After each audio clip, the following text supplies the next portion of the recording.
Good morning, this is Tim McGowan for the Finance News Network. US equities finished lower in Monday trading, ending near their worst levels.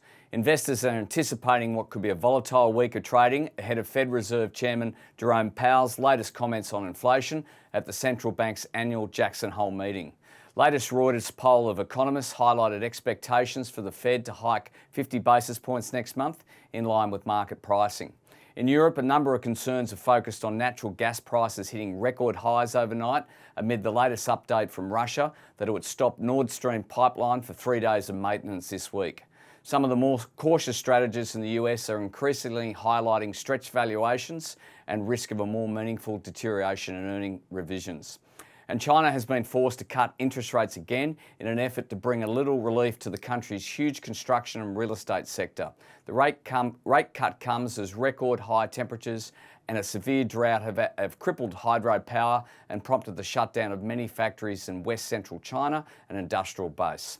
Overnight, the Dow fell 1.9%, the S&P dropped just over 2%, and the Nasdaq tumbled 2.55%.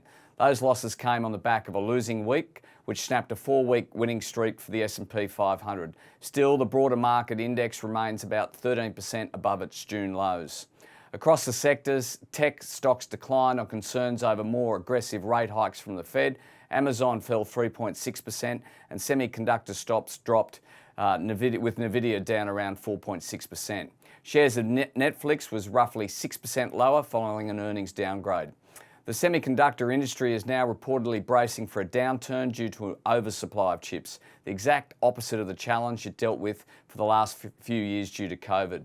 Citigroup told Bloomberg that they expect the coming semiconductor downturn to be in the worst in at least a decade, if not 2 decades.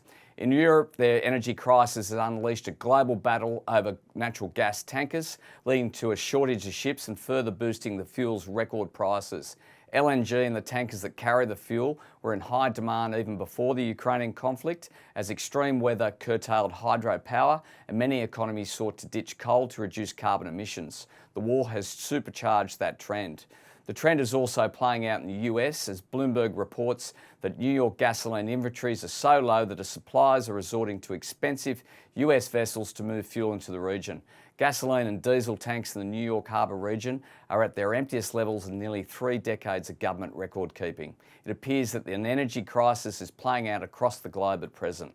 On the currency front, one Australian dollar is flat, buying 68.76 US cents.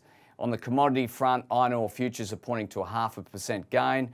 Gold lost 0.8%. Silver was down just over 1%. Copper was down 0.5%.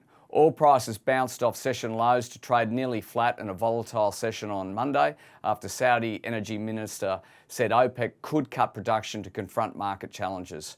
Oil closed up 0.6%. The SPI futures are pointing to a 0.6% fall in the ASX today. This is Tim McGowan. Have a good day.